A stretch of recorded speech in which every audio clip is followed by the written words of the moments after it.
selalu percaya dan yakinkan semua. Kau menghapuskan setiap luka.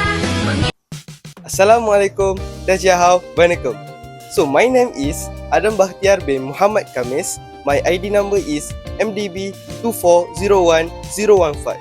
So today, I want to introduce my team members. Come. Hi, my name is Siti Nofatiha binti Kamar Uzaman. My ID number is MDB2401013. Yeah.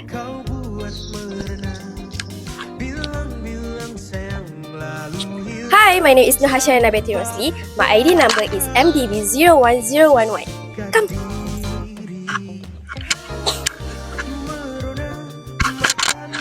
Assalamualaikum, my name is Muhammad Daniel bin Sutikno and my ID number is MDB2401018. Meh.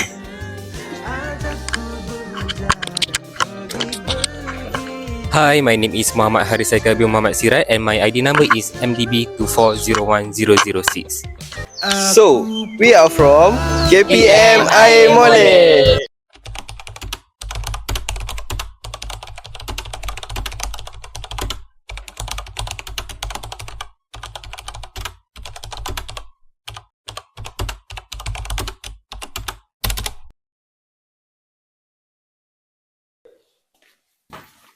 Daniel, what are you getting for lunch?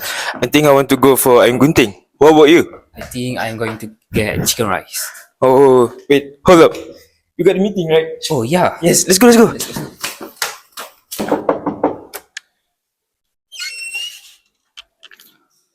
Assalamualaikum warahmatullahi wabarakatuh. Waalaikumsalam. And good morning, team. I have been reflecting on some of the feedback from recent project, and it's clear we have been struggling a bit to adapt new system and processes. It's not just about skills, we need to understand how we learn at work. That's why I have invited Asha today.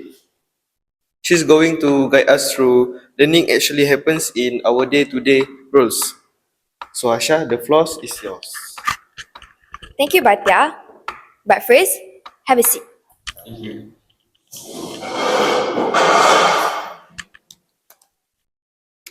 So actually, to be honest, I'm really glad to be here. So, hi everyone, my name is Hasha. As you guys know, learning in the workplace doesn't only happen during official training session. In fact, most learning happen informally through daily tasks, problem solving, and even chatting with colleagues. Today, I want to highlight the 3 key types of learning that we constantly use of first, cognitive, second, associative, and the third one, observational learning. Wait, hold up. Cognitive learning? It's got to be something to do with the brain, right? Like thinking deeply or problem solving, right? Exactly, Daniel. Cognitive learning is all about engaging your mind, processing information, making sense of new concepts, and applying knowledge. For instance, when you learn to use a new software or when you interpret complex customer data to improve our services, that's cognitive learning in action. So when I got that performance bonus for submitting the client proposal ahead of deadline, and now I feel motivated to work fast again. Would that be associative learning? Absolutely. That's a great example actually. Associative learning connects behavior with outcomes. You did something well, got rewarded, and now you're more likely to repeat that behavior. It's like classic reward and repeat cycle. Associative learning helps reinforce what's good or discourage what's not by linking outcomes to our actions. In the workplace, it's often subtle but powerful. Oh wow, interesting. And observational learning, is that like when I quietly watch someone who good at their job and try to imitate how they handle things? Right again, observational learning is learning by watching others, no instruction necessary. Like when you see someone manage a top client conversation effectively and later adopt their tone or approach without even realizing it. Oh yeah, when I first joined, I spent a lot of time just observing Daniel during client calls. I picked up not just what he said, but how he stayed calm under pressure. It really helped me improve my own communication style. I had no idea. Honestly, I probably learn the same way, just watching how senior team member handle challenge when I start out. So guys, that's the beauty of leading by example. Even when you don't realize it, someone's learning from you. It reminds us that learning never really stops. Asha, anything you would like to add? Thank you, Batya. So, yes, just one more talk. As you guys know, learning is everywhere during feedback session, casual conversation, even when we make mistakes. In fact, some of the best lessons come from the things that didn't go as planned. If we create an environment where learning is encouraged, not judged, we all grow. This makes a lot of sense. Maybe I should start journaling what I learn each week. It might help me notice pattern or areas I need to improve it. That is a great idea. We could even bring a learning moment to our weekly meetings, like each of us shares one thing we learned that week, even if it is big or small. I like that. It will normalize learning and reflection. Let's build that into our culture and open, supportive learning mindset that's ongoing, not just limited to official training session. Right, thank you.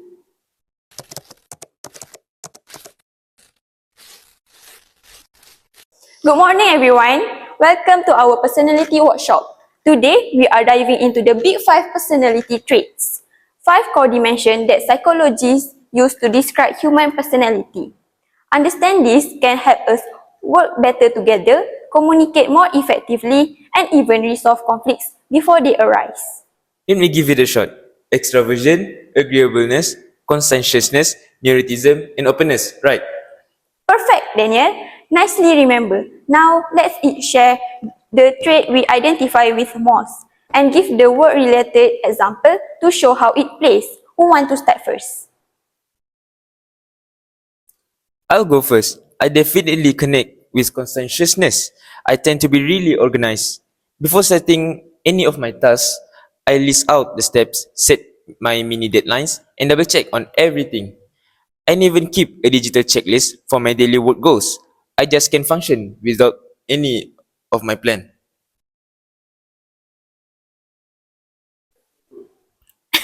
That's true, Daniel. I remember last month, you submit your project report 3 days early, and it was formatted better than some of our templates.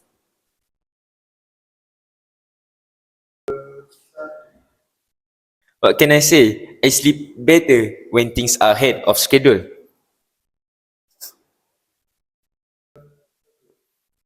I would say I am mostly agreeable. I try to be the pacemaker in group setting. If there is tension in the room, I feel a strong need to resolve it or at least help people talk through it.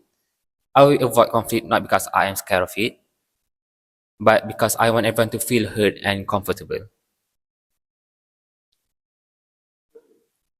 Honestly, I've seen that in action actually. Remember during our project handover last quarter? You managed to cool things down when the client was unhappy about a late delivery. You handled it with so much calm. Honestly, I admire that. I tend to be more direct and sometimes forget how valuable it is to maintain harmony. Exactly. Every trait brings something to the table. What about you, Asha? For me, it's openness. I love trying new tools, new approaches, new anything really. Routines feel restrictive to me. I enjoy brainstorming and creative problem solving. Like when I was suggested you use that online whiteboard tool, it was just an experiment, but it really changed how our meeting flow. I remember that it helped visualize things better and it made it easier for introverts to contribute ideas without having to interrupt. And I did say I'm extroverted. I highly agree on group energy. I love social events. I enjoy talking to everyone, even small talk in elevator. It helps me feel connected and keeps my energy high. Okay, now the tough one. Anyone brave enough to admit a little neuroticism? Alright, I said, I definitely will get anxious when deadlines are tight or when a task is vaguely defined. I don't like ambiguity. If something isn't clear, I keep thinking about it even after hours. Actually, that's not a weakness, Daniel. I think awareness is a strength. You make sure nothing slips through the cracks. Exactly, Hasha. The whole point of this is not to label traits as good or bad. It's about self-awareness and using the knowledge to work better as a team.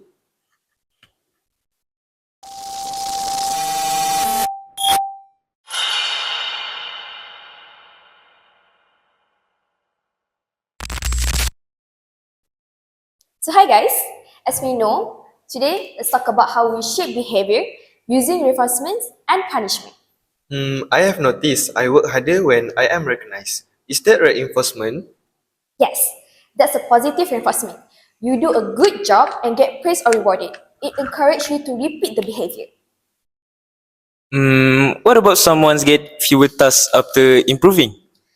That's negative reinforcement. Removing something unpleasant to strengthen good behavior. And if someone gets warning for being late, That's punishment. Introducing a negative outcome to reduce unwanted behavior. Oh my god, Watya! Your effort on the client project was fantastic. Good job! Oh, really? Thank you. I will keep that momentum going. Okay, Daniel. Since your report heading has been consistent, I'm taking you off weekend duty for this month.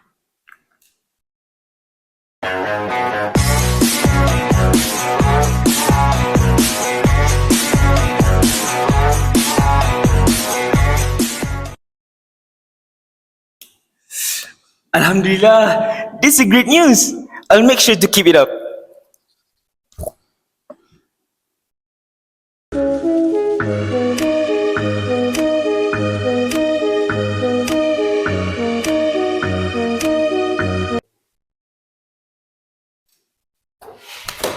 Fatihah, you submit your report late again.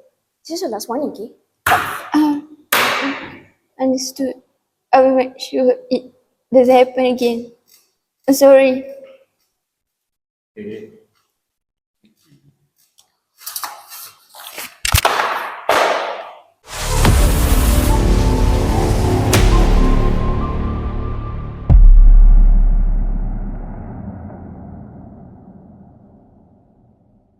Okay dah. Assalamualaikum everyone and good morning. Waalaikumsalam and good morning. Yeah, Morning. I'm sorry for our third meeting because I'm having a troubleshoot with my own computer in my own gadget, right? So thank you for joining on our short notice. We need to talk about last week project delay. There's been some confusion and I think it's time we take a step back and understand what really happened. No blame, but just honesty from you guys. What do you all think caused the hold up? To be honest, I initially thought the delay happened because Haris forgot to send the confirmation email to the client. It looked like a simple task that just didn't get done. I get that, but I actually did send the email. The client replied really late. I forwarded the entire thread to the admin team. So I did add, but I should have updated everyone sooner.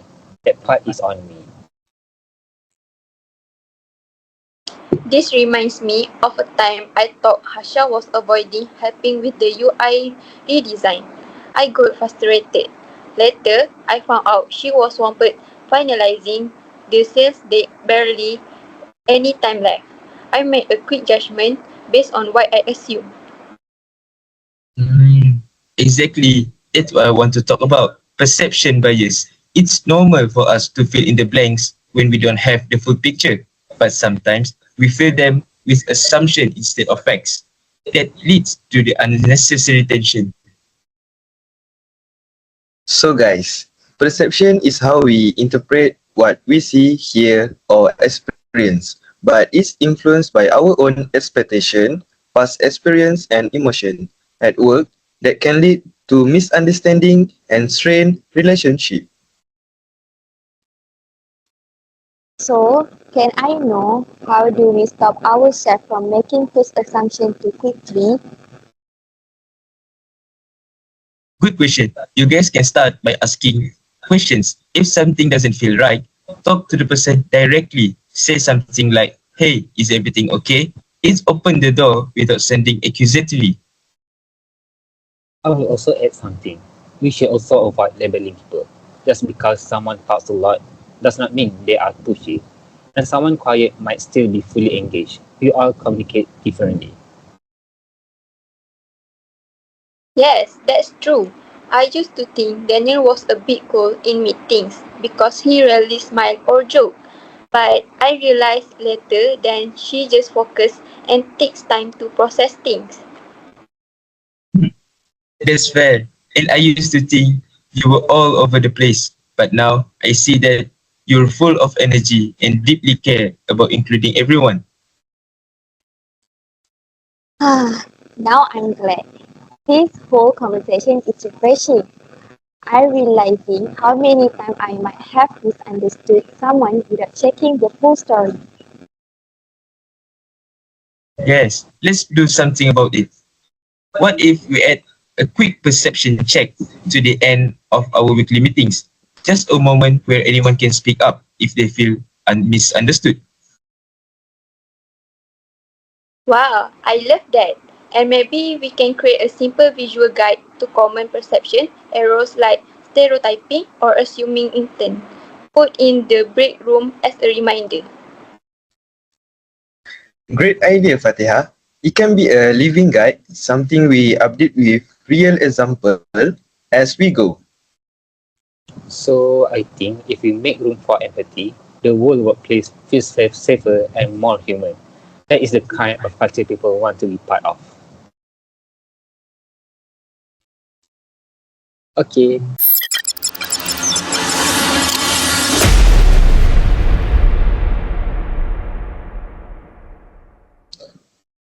Assalamualaikum and good night everyone. Sorry for the random meeting and thanks everyone for logging in on such short notice. I wish this were just a regular catch up, but we have got a serious issue. Our main supplier failed to deliver key components for the upcoming launch. We need to decide what to do next. The two main options are to delay the product launch or switch to a backup supplier, but both have a risk. So, what is your opinion? It's tough actually because if we delay, we might lose customer momentum. But if we switch suppliers quickly, we could reach the quality. What's the best way to approach this? Let's use the rational decision making model. Step 1 is to clearly define the problem. Step 2 is to identify and prioritize decision criteria. Step 3 is to generate alternatives. Then we evaluate each and choose the best path. so the problem is that our primary supplier missed the delivery deadline, and that puts the launch at risk. It could affect revenue, customer trust, and our brand reputation. Okay, right now, let's list our key decision criteria.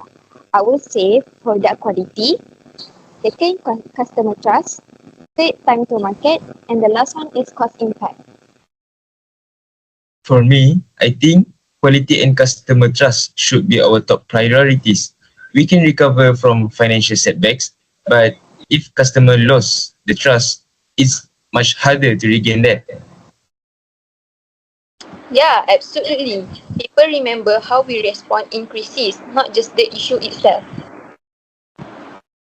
So, guys, let's brainstorm on realistic option. What do we have? So here are the few ideas. Option A, delay the launch and wait for the current supplier. Option B, switch to a backup supplier and keep the original schedule. Option C, do a soft launch using the available inventory. And option D, delay slightly and do a partial launch to a select customer group. So, I will open a share document. Let's list the pros and cons of each option. Be honest and detailed.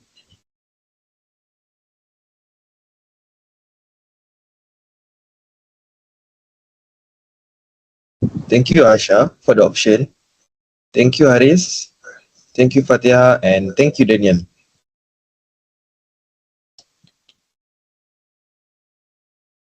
So I think option D looks like our best bet. It minimizes the risk while showing we are responsive and flexible. I will also add notes on risk management. If you go with a partial launch, we need a solid communication plan and ready customer support. I'll start drafting a customer message. It should explain the delay clearly and show that we're committed to quality. Tone should be sincere and professional. Perfect, Daniel. I will notify marketing and operation. Final decision is to go with option D, a partial launch followed by a full rollout once the original supplier delivers. Let's document everything and keep every team updated. In a crisis, quick decisions are essential, but good decisions don't come from panic. They come from structure, collaboration, and clear thinking. Even when working remotely, team can overcome big challenges by communicating openly and acting with purpose.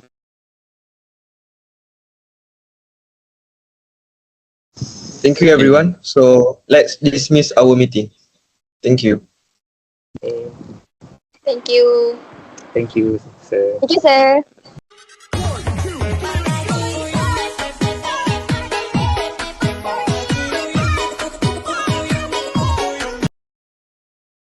Sayur terpisah, hikayat indah kini hanya tinggal sejarah. Berhembus angin rindu, begitu nyamannya terhidu wangian kasihmu. Hujan lebat mencurah kini.